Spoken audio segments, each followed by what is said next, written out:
பூசணிக்காய சோத்துல மறைச்சதுன்னு ஒரு கதை நம்ம கேள்விப்பட்டிருக்கோம். அதோடைய விளக்கம் யாருக்கா தெரியுமா? ஒரு புத்தகத்துல தான் படிச்சேன். அது உண்மையா என்னன்னு தெரியல, ஆனா நல்லா இருந்தது. என்ன அப்படின்னா, ரொம்ப காலத்துக்கு முன்னாடி ஒரு பெரிய பணக்காரர் ஒரு ஊர்ல இருந்திருக்கிறார். இந்த பணக்காரர் வீட்டுக்கு பக்கத்துல ஒரு ஏழை, ஒரு குடியானவன் இருந்திருக்கிறார். அவரு இந்த பூசணிக்காய் கொடி அவர் வீட்டுல வளர்த்திருக்கிறார். நல்ல அழகான பெரிய பூசணிக்காய் விளைஞ்சிருக்குது. இந்த பணக்காரர் வாயை திறந்து கேட்டிருக்கலாம், இல்ல காசு கொடுத்து வாங்கியிருக்கலாம். சில பெரிய மனிதர்களுக்கு எப்பயுமே கொஞ்சம் சின்ன புத்தி உண்டு. படக்குன்னு யாரும் பார்க்கல நினைச்சு அந்த பூசணிக்காவை திருடிட்டு வந்து குழம்பு வச்சு சாப்பிட்டார். பெரியவங்க செய்யற தப்பு அவங்கள தவிர எல்லாருக்குமே தெரிஞ்சு போயிடும்.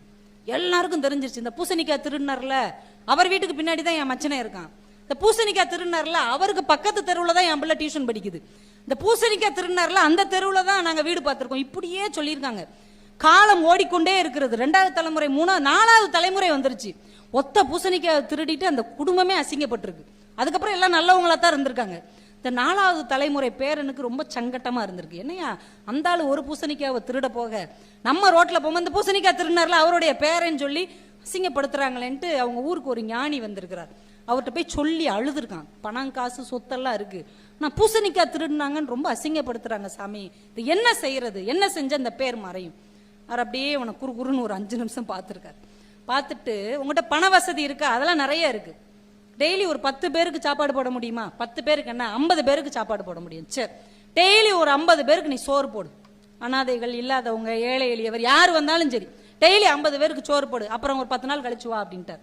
சரின்னு இன்னைக்குல இருந்து இலவசமா 50 பேருக்கு சோறு போடப்படும்னு எல்லார்ட்டையும் சொல்லி டெய்லி 50 பேர் யார் வந்தாலும் சரி 50 பேருக்கு சோறு போட்டுட்டே இருந்திருக்கிறார். 3 நாள், 4 நாள், 5 நாள் தான் ஆயிருக்கு.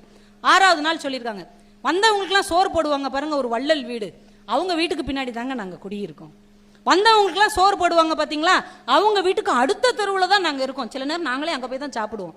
இந்த வந்தவங்களுக்குலாம் சோறு போடுவோம், இப்படியே பேசியிருக்காங்க.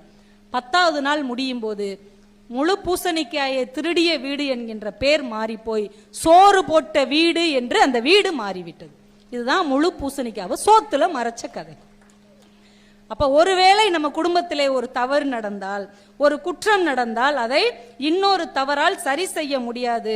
தவறுக்கு மாற்று தவறு இல்லை. நல்லதை வைத்து தவறை மறைத்தால் தவறு தானாக மறைந்து விடும். இப்ப நல்லதை நம்ம செய்ய ஆரம்பிச்சோம்னா தவறு தானாக மறைந்து போய்விடும் என்பது இந்த ஒற்றை வரி நமக்கு கற்றுக் கொடுக்கிறது.